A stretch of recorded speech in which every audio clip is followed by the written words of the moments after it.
I kissed him with the deepest love. A hint of hope told me I found the love of my life. But everything changed. That night I discovered the most devastating truth. Could he be the baby I lost the moment he was born? The cruelest coincidence Pittsburgh ever saw was sitting at the table with me, looking into my eyes, calling me love. I was 13 and thought love was riding bikes till you were breathless, hiding notes in Tyler's backpack, and feeling your heart skip when he called me Lise. The house was tiny. The heater loud, the fridge covered in duct tape. My mom counted coins for bus fare. My stepdad drank in the basement. I lived in the backyard, staring at the sky between power lines, swearing I'd get out of there someday. With him, it happened fast and it was everything. 16 and 13, kisses behind the school gym, the smell of his jacket, his whispered promise. I'll take care of you. I wanted to believe it. Fall was already freezing our hands. When my period was late and turned into certainty, I saw fear in his eyes. In his mom's kitchen, someone said the word decency. In my tiny bedroom, my mom cried without looking at my face. I carried the pregnancy like walking across a narrow bridge, not looking down, not thinking about what came after. School became background noise. Tyler picked me up in his uncle's car. He'd squeeze my hand but look away when his friends walked by. I said everything would work out. He said yes, always yes, then silence. The delivery was in a hospital with cold lights. People talking quietly. The nurse called me honey and pulled my hair back gently. I saw a slice of moon through the window, heard a cry that split me in half. In the next room, Tyler's mom was signing papers. My name got small, like fine print at the bottom of a page. They said it was better this way, said I was too young, said he'd have more opportunities. They put my baby in her arms. The family will take care of him. I gripped the sheet tight, tried to memorize the smell. When they dressed me and sat me in a chair, Tyler leaned against the doorway and cried without sound. I swallowed any scene I might make. Call me when you can, I asked him. He promised. I'll come back. He didn't. At home, the empty crib I'd gotten from a donation stayed in the corner for months. Then it disappeared too, but the space stayed in my chest, a broken promise I learned to hide behind responsibilities and clenched teeth. The first night, lying on the torn couch, I heard wind coming under the door. The cold found every part of my body. I worked twice as hard, did shifts at the diner, studied on the bus. The history teacher loaned me books. I saved tip money in a cookie tin. With every line I read, every test I aced, I was drawing myself an escape route. Pittsburgh seemed far from my street, but I memorized the names. Oakland, Shadyside, downtown. Like a secret map, I got into college. Law school, a miracle split between payments and scholarships and hunger. In the dorm, I was embarrassed by my worn-out towels. My first winter on campus, I learned to walk fast on icy sidewalks, fingers stiff, face burning. The library warmed me up. The quiet did too. I wanted to be someone who solved things, who signed at the top of the page. Maybe then the missing piece inside me would be organized. At the legal clinic, I took my first family case. A broke mom, 2 little kids, an ex who'd disappeared. At the hearing, my hands were cold, but my voice found new strength. I spoke slowly, listened to the pauses, watched the woman breathe easier when the judge set up visitation. I left the courthouse feeling like something in me finally had purpose. Years of waiting rooms came next. Settlements, held back tears. I won some, lost some, learned to work with what's possible. Bought an apartment in Oakland, morning light streaming in, shy view of trees, a reliable car, a good coat, bills paid without drama. I had my name on the door. I had too many emails. I had a life that fit in spreadsheets. But still, there were nights. I'd stand at the sink, dishes washed, water running, and the emptiness would touch my shoulder.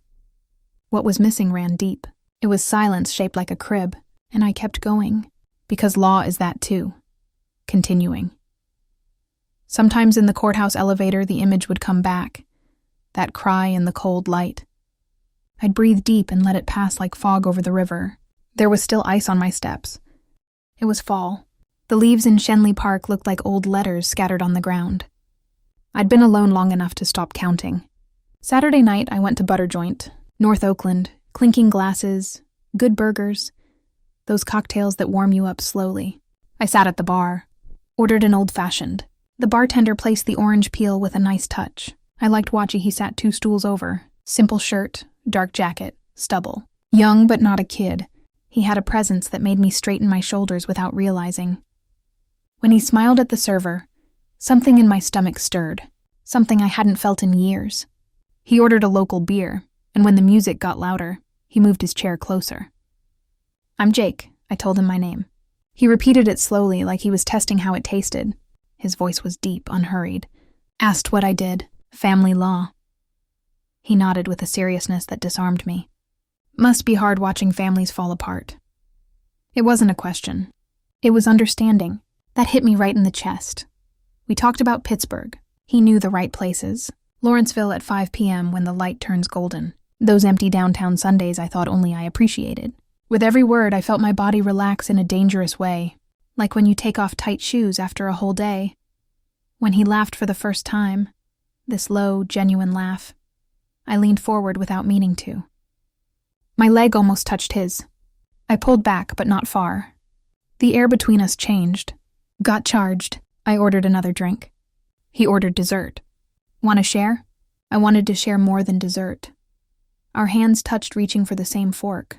He didn't pull away right away. Neither did I. His fingers were warm, rough. They worked with something that required strength. I felt my pulse speed up. On the cold sidewalk, we didn't want to say goodbye. We kept talking about nothing, just to buy time. Our breath mixed in the air like smoke. He asked if he could text me. I said yes way too fast, way too eager. I got in my car with shaking hands, and it wasn't from the cold.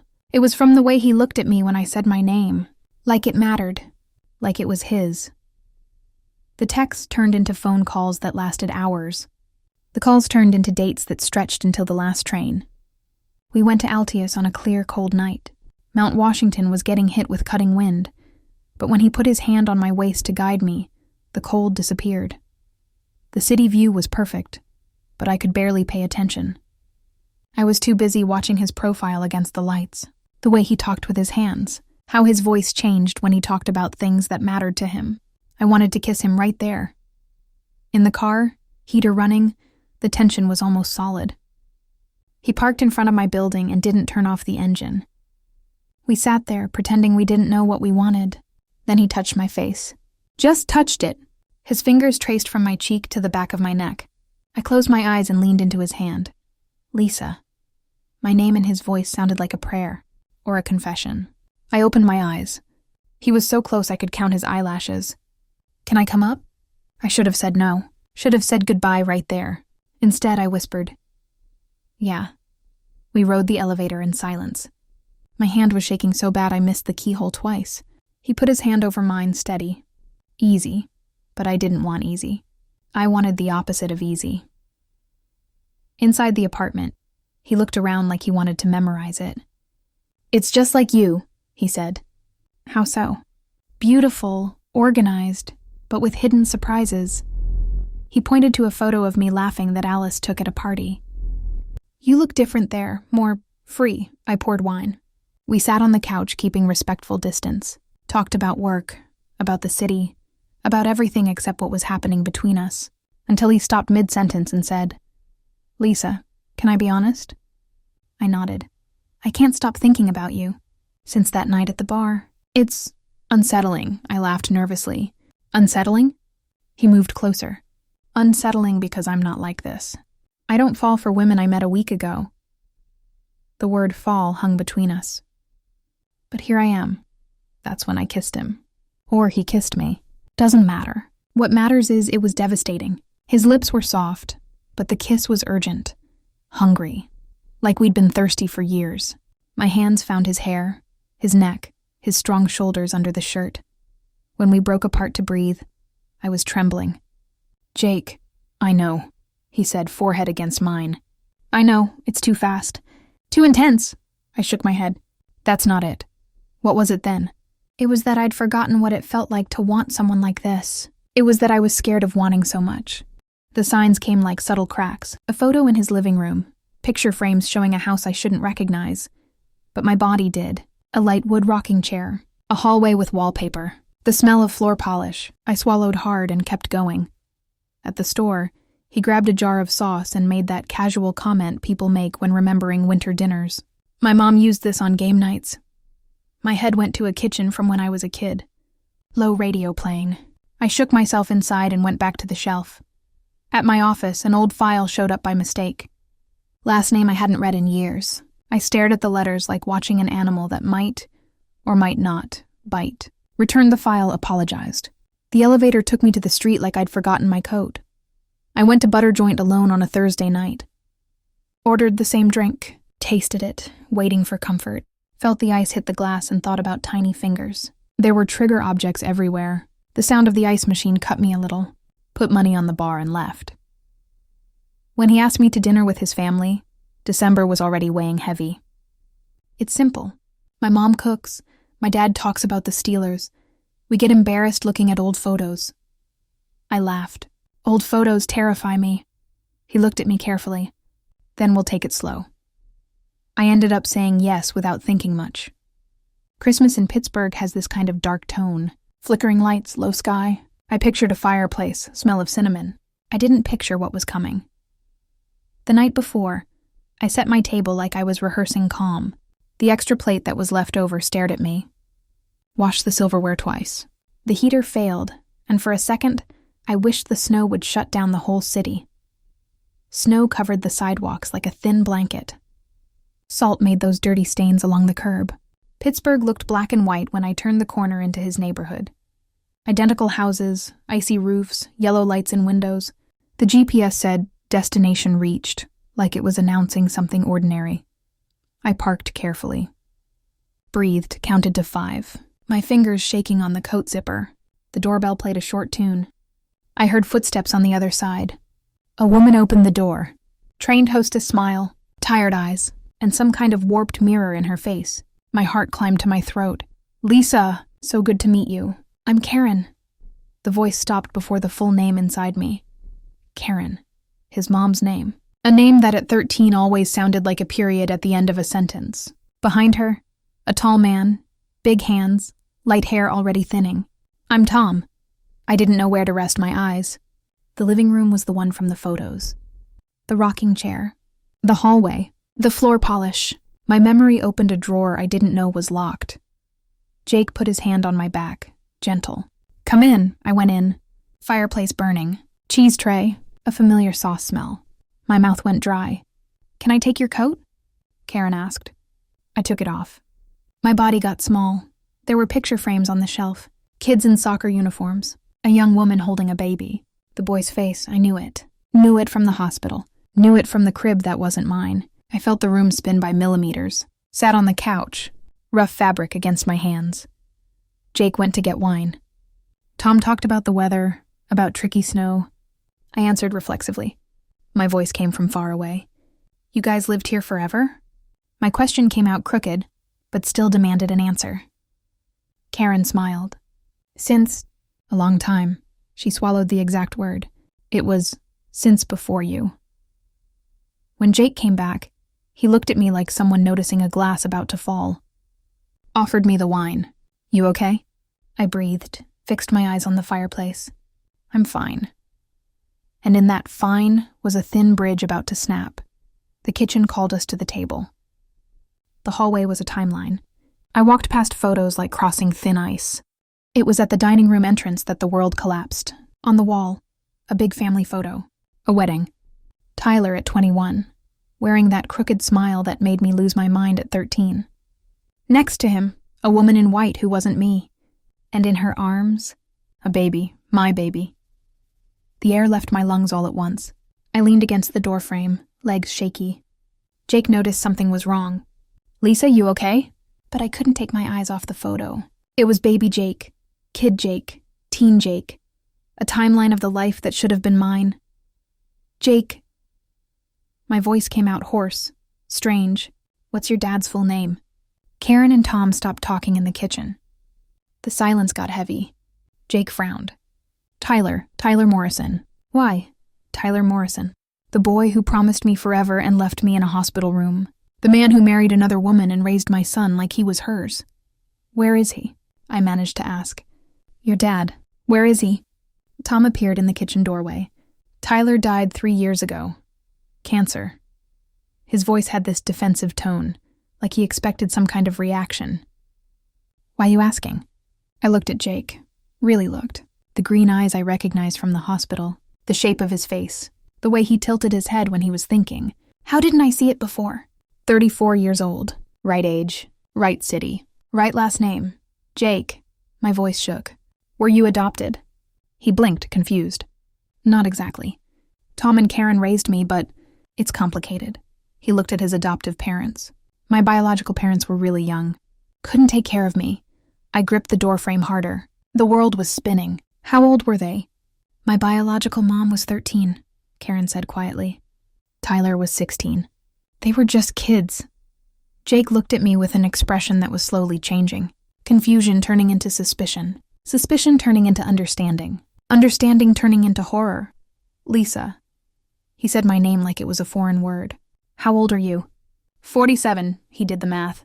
I saw it in his eyes when he got the answer. 34 years ago, I was 13. Tyler was 16. Oh my God. He stepped back. Then another step. You're her. You're my mom. The words hung in the air like a death sentence. Karen started crying silently. Tom put his hand on her shoulder. And I looked at the man I'd kissed, wanted, loved. My son. The dinner that followed was the longest of my life. Nobody ate. We all pretended glasses and plates were too interesting to put down. The silence was sharp as a knife. Jake couldn't look me in the eye. I couldn't look at him at all. Every time our eyes accidentally met, he'd look away like he'd been shocked. I got it. I felt the same thing. How? Jake tried to speak and stopped. Tried again. How didn't you know? How didn't I know? Karen cleared her throat. We never told Jake your maiden name. Just that her name was Lisa. And you? She looked at me. Morrison's a married name? Yeah. My voice came out like sandpaper. Got married at 25. Divorced at 30. Kept the name. If I hadn't kept it, Jake never would have found me at the law firm. Never would have sent that first message. Jesus Christ. Jake ran his hands through his hair. Jesus. He couldn't say what we did. Neither could I. Tom spoke up for the first time. Tyler always wanted to tell you about your birth mom. But she was so young when you were born. He thought it was better to wait till you grew up. And then he died. Jake finished, bitter. And then he died. Tom agreed. I found my voice. Did he marry her? I pointed at the photo on the wall. Melissa, yeah. When Jake was 5. Karen spoke quietly. She adopted Jake officially. They were a happy family. A happy family. The words cut me. Tyler built the family he promised me. With someone else. With my son. Does she know? Did Melissa know about me? She knew. Died last year. Cancer too. So the only parents Jake really knew were dead. And here I was. The birth mom he never wanted to meet. Sitting at the dinner table after sleeping with him. Jake stood up suddenly. I need air. He went out the back door. I heard his footsteps on the wooden porch. I was alone with Karen and Tom. They both looked at me like I was a bomb that could go off any second. You knew, I said. It wasn't a question, Karen sighed. We suspected when Jake said he was dating a lawyer named Lisa Morrison. But we figured it was coincidence. Lisa's a common name. And when you realized it wasn't? Today, when you showed up. Tom spoke. Karen recognized you right away. And you didn't say anything. What were we going to say? Karen defended herself. That you were dating your own son? How do you even say something like that? I got up from the table. My legs were weak, but they held me. Where's the bathroom? Karen pointed down the hall. I locked myself in there and threw up everything in my stomach, then sat on the cold floor and cried till I had no tears left. When I came out, Jake was back. Sitting at the table, head in his hands. We need to talk, he said without looking at me. I sat down, keeping distance. What do you want to know? Everything. Why you gave me up. If you thought about me, if... His voice broke. If you regretted it, I told him everything. Being 13, the poverty, the pressure, the hospital, Tyler's broken promise, the years trying to forget. Jake listened in silence, sometimes shaking, sometimes wiping his eyes. When I finished, he looked up. Do you love me? The question caught me off guard. As a son or as... I don't know, I answered honestly. I don't know what I feel anymore. He laughed without humor. Welcome to the club. The days after, Pittsburgh felt smaller and louder. Ice on the sidewalks turned into booby traps. The bridges seemed too far away. I went back to the courthouse, sat through hearings, negotiated holidays, advised clients, talked about shared custody with a clarity that hurt me. At night, I lay in bed counting cracks in the ceiling till Dawn got tired of me. Jake sent short texts. Can I call? I didn't answer. He respected that. Then he wrote a long one. I wanted to get to know you, Lisa. I still do. But now I also want to know where I came from. I don't know how to do both without hurting you. Sorry for existing in the worst place on your map. I read that 12 times. Cried for the honesty, the irony, the cruelty of coincidence. I drove past their house one day when the snow was light. Christmas lights were in the right places. Wreath on the door. Tom's car in the garage. Dinner smells in the air like borrowed memory. I sat in my car, engine running, heat on full blast. Didn't get out, Alice, my college friend, called. You disappeared. I told her the possible version. She breathed into the phone. Life sometimes brings you back to the same corner. To see if you cross differently, I stayed quiet. You don't have to cross today, she added. The next week, I got an envelope with no return address. Color photos printed on regular paper. A kid in a Halloween costume. Same kid on the first day of school. At 15, medal on his chest. At 20, diploma in hand. Scribbled in the corner, if you want to talk, I exist. Karen's handwriting. I held the photos like they were dry ice. They burned me. I wrote back a short note. I exist too. Didn't send my address. Returned the photos. Kept the message. At Butter Joint alone, I ordered water. The bartender recognized me. The usual? I shook my head. Looked at the shelves, the soft lights, the bar where it all started. Smiled without humor. Sometimes caring about someone is just another way of saying, I wish time had been kinder. I left before dark. The tree outside had barely any snow on its branches. The city kept going, like always. I still had to decide if I was going with it or against it. I went up to Mount Washington one pale afternoon. Wind cut my face like a razor. The view was covered in fog, but I could see the city lights starting to blink. Pittsburgh at night always seemed tough. Like me, my phone buzzed. Jake, where are you? Mount Washington, near Altius. Can I come? I hesitated. 3 weeks since dinner? 3 weeks without really talking. 3 weeks trying to process that the man I loved was the son I lost. Yeah, I answered. He showed up 20 minutes later. Black coat, hands in pockets, same face I recognized in the hospital 34 years ago. Stopped about 6 feet away. Safe distance, you okay? I laughed without humor. Define okay. We stood there side by side looking at the city. The silence wasn't comfortable like before. It was heavy, loaded with everything we didn't know how to say. Lisa. His voice came out rough. I can't stop thinking that I kissed you. That we. He shook his head. How do we live with this? I don't know. Honesty was all I had to offer now. We didn't know. But we know now. We do. He breathed deep, vapor rising in the cold air. Do you hate me? The question caught me off guard. No, I don't know what I feel about you. If it's delayed mom love, if it's something that doesn't have a name, if it's just confusion. I looked at him. What about you? Don't know either. He laughed without joy. I liked you. A lot. And now you're my birth mom. The mom who gave me up. The mom I loved like a woman. He ran his hand through his hair. It's also twisted. Jake. I started, but he cut me off. No, let me talk. He turned to face me. I get why you gave me up. I get that you were kids. I get all that, but... His voice cracked a little. Why didn't you ever try to find me?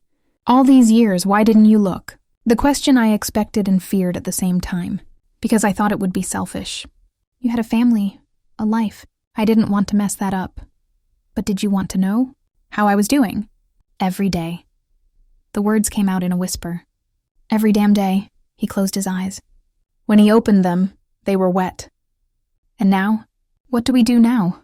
I don't know, maybe we learn to be family in a way that makes sense. Not like we were dating. Not like traditional mom and son. But like, People who care about each other and have a complicated history. Is that possible? Don't know, but it's worth trying. He held out his hand. I hesitated a second before taking it. It wasn't the touch from before. It was something new, careful, tentative. Can I call you sometimes to talk? Yeah, and maybe someday we can grab coffee without it being weird. I smiled for the first time in weeks. Maybe. We stayed there a few more minutes, holding hands like two people trying not to drown. The city sparkled below, indifferent to our drama. The wind was cold, but bearable. When we said goodbye, it wasn't with a kiss on the cheek or a hug. It was with a simple wave. See you later, instead of goodbye. I drove home slow, thinking maybe we didn't have to fix everything today. Maybe it was enough to know we were going to try. At home, I made tea, sat in the kitchen and looked out the window. Snow started falling. Light, quiet, like promises you don't know if you can keep. I picked up my phone and wrote a message. Get home, okay? He answered fast. Yeah, thanks for letting me come up there. Thanks for coming.